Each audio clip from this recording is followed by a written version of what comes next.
Thank you. Good morning, everyone. How are you all doing today? Everybody good?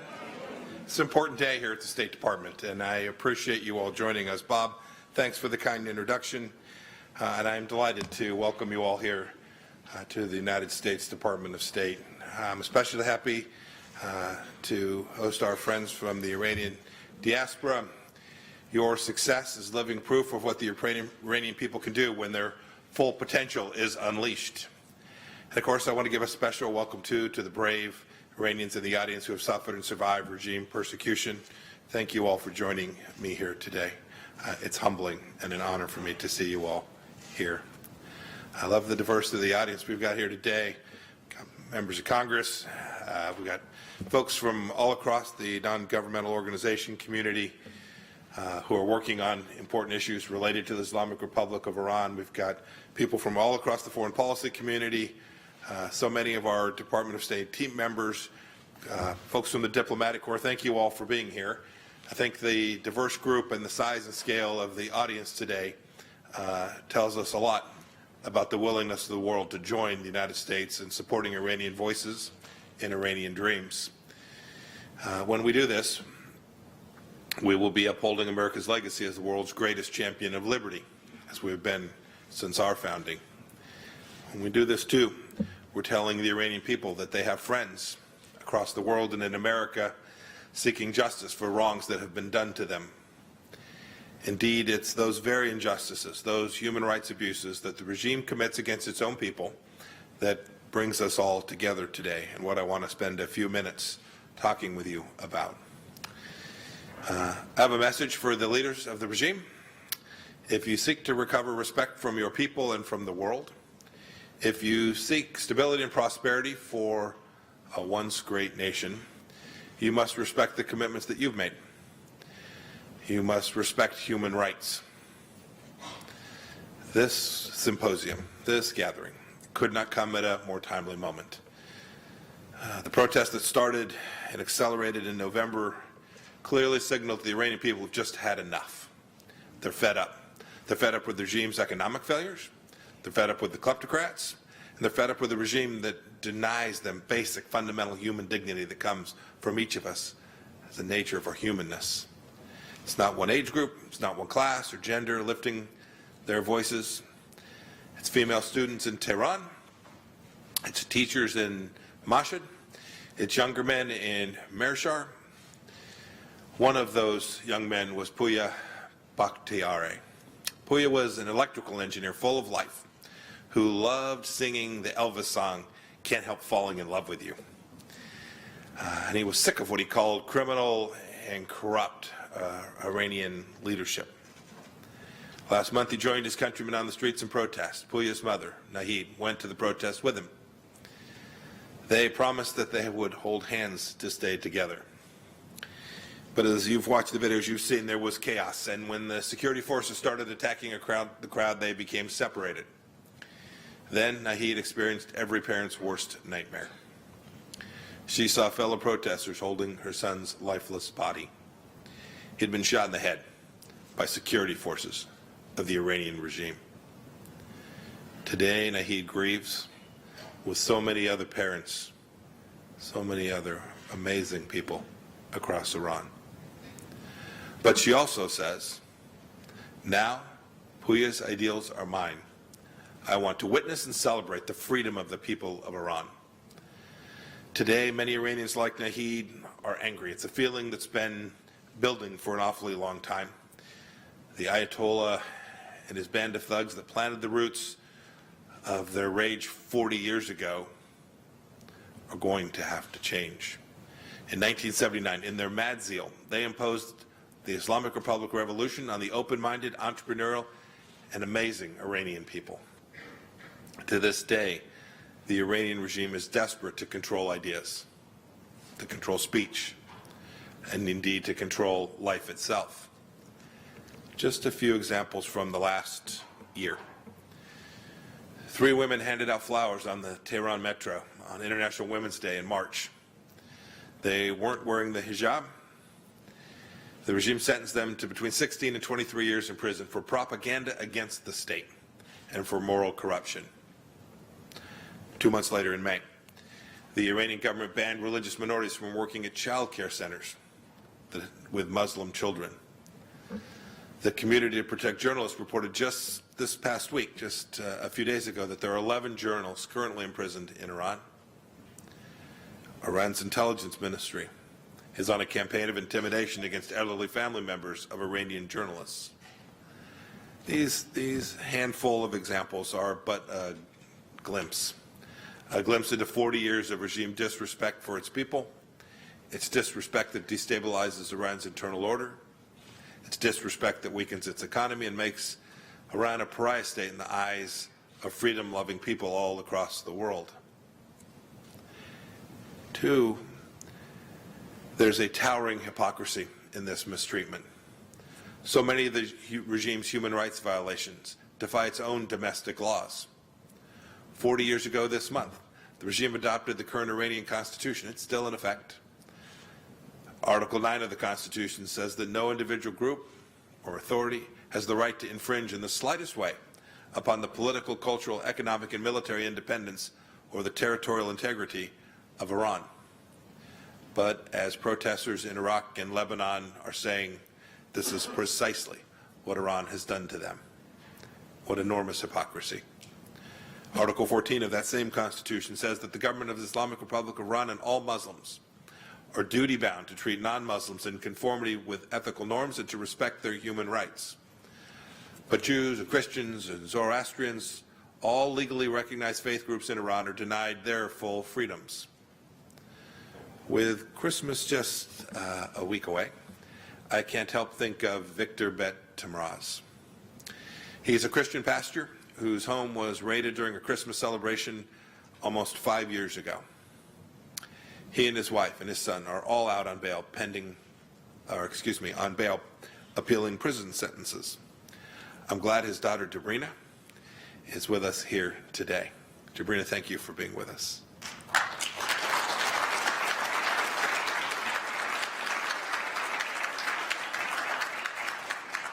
You know, that same document, that same Constitution says that all people of Iran, whatever ethnic group or tribe to which they belong, enjoy equal rights. But the regime treats so many ethnic minorities in Iran as second or third class citizens. Article 27 of the Constitution allows for public gatherings and marches, but it's when citizens speak up that the regime's hammer really comes down. Think of the thousands, you all know them, think of the thousands of Iranians executed in prison following protest in 1988. The students that were slaughtered in the protest in 1999. And then think of the protests in 2009. We all recall the cries of, "Where is my vote?" Those protesters were met with more bloodshed and sentences to be served out in places like Evin Prison. You know, it's the same story today. The regime has killed hundreds and hundreds of protesters since mid-November, possibly more than 1,000. The regime cut off the internet, basic communication tool, to try and stop the world to see the horrors that were taking place inside of their country. I can't imagine, but does the regime really think that this is the path that leads to prosperity and strength? I think not. I think they know differently. I asked the same question on Iran's infidelity to its international obligations and commitments. Iran's a founding member of the International Labor Organization, but the regime steals money, drains their pensions. This money is taken from the citizens for their use to take care of their families and turns it into shell casings in the sands of Syria and Yemen. The labor organizers are rounded up and imprisoned and tortured. The Universal Declaration of Human Rights states that no one shall be subject to torture or to arbitrary arrest, detention, or exile. But think of the Baha'is, the Sunni minorities, or even non-religious persons in Iran who continually face prison and torture and execution for their faith, their basic belief system. 2, Iran is party to the International Convention on Civil and Political Rights. Sounds ironic almost to say it. Yet Iran permits the use of the death penalty for girls starting at age 9 and boys of age 13. Indeed, two 17-year-old boys were reportedly secretly executed just this past year. And we've seen protesters gunned down at random on the streets in just the last 30 days. We grieve to see a calloused and corrupt elite disrespect an ancient and proud people. We grieve to see the Iranian nation sink further into a pit of poverty because of unjust rulers. But as difficult as the situation is, as I have just recounted, and I have only scratched the surface, it's not hopeless. The Iranian people have a steadfast friend, and they are good people, and they have spirit. The friend is a unique North Star for hope for all those oppressed, and their voice, their writings, their faith, and their ideals. The United States will stand, and has stood, under President Trump, with the Iranian people.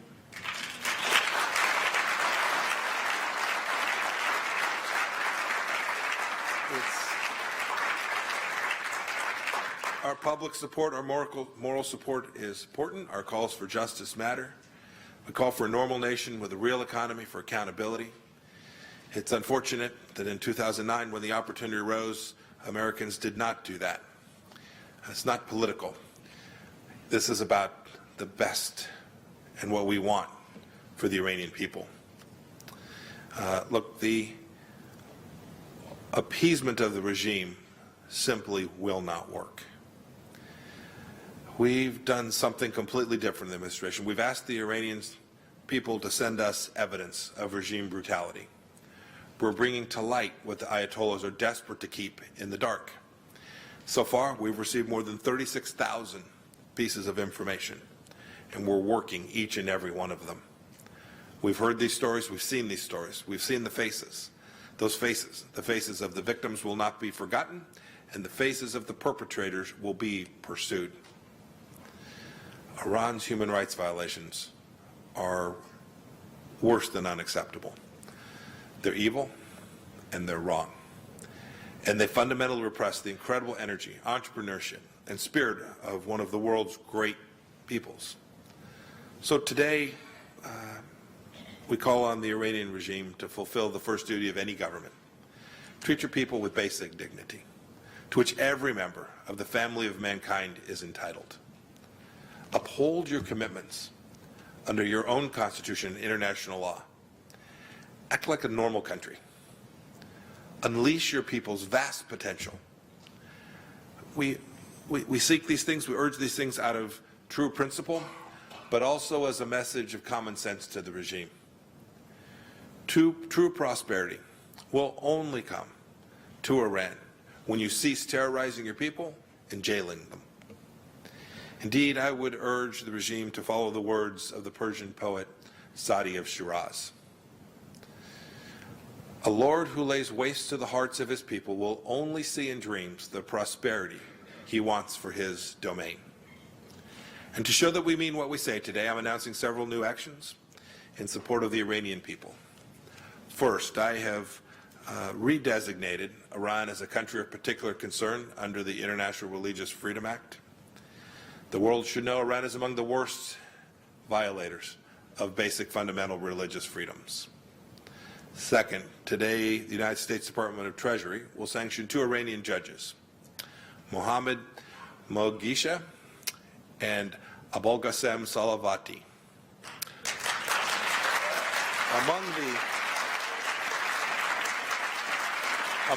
Among the heinous acts that Moghesha was to sentence Nasrin Sotoudeh, a human rights lawyer and a woman's rights defender, to 33 years in prison and to 148 lashes. And Salavati sentenced an American citizen, Xiue Wang, for 10 years in prison on false charges of espionage. We're glad we won Xiue's release, but he should have never been sentenced or jailed in the first place. Salavati has sentenced hundreds of political prisoners. He's the go-to guy. He sentenced journalists and human rights activists to prison or worse, to death.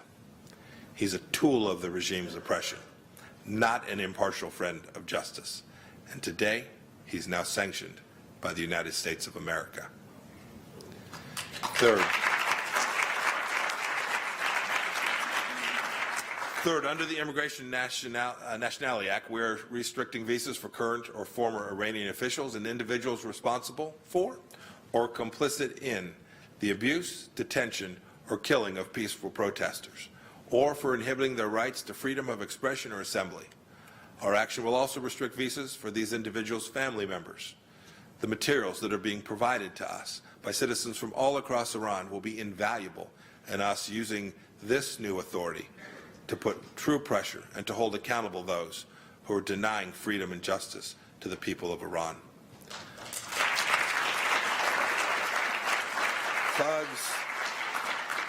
Thugs killing people's children will not be allowed to send their own children to study in the United States of America.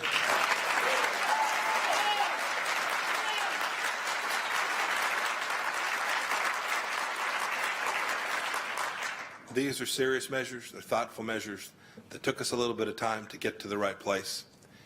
But I want the people of Iran to know that it doesn't have to be this way. If the regime in Iran respects the rights of all Iranians and abides by its commitments, it can win back respect from its own citizens. It can shed the black label of being an outlaw regime in the eyes of the world. And very importantly, it can enjoy sustained prosperity and peace for its people as well. I think the leaders must know that their people are demanding it. The path to prosperity for each country begins at home. And when leaders of sovereign nations put their interests and the interests of their citizens first, our collective future will be brighter.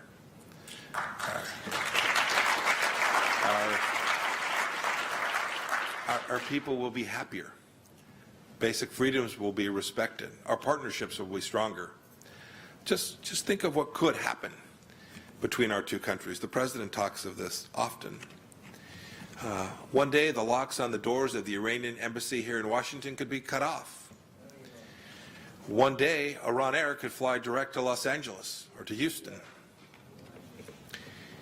Everyone should suffer LAX. One day our leaders could receive one another in goodwill and not as adversaries. What a moment that would be when we could reach those times.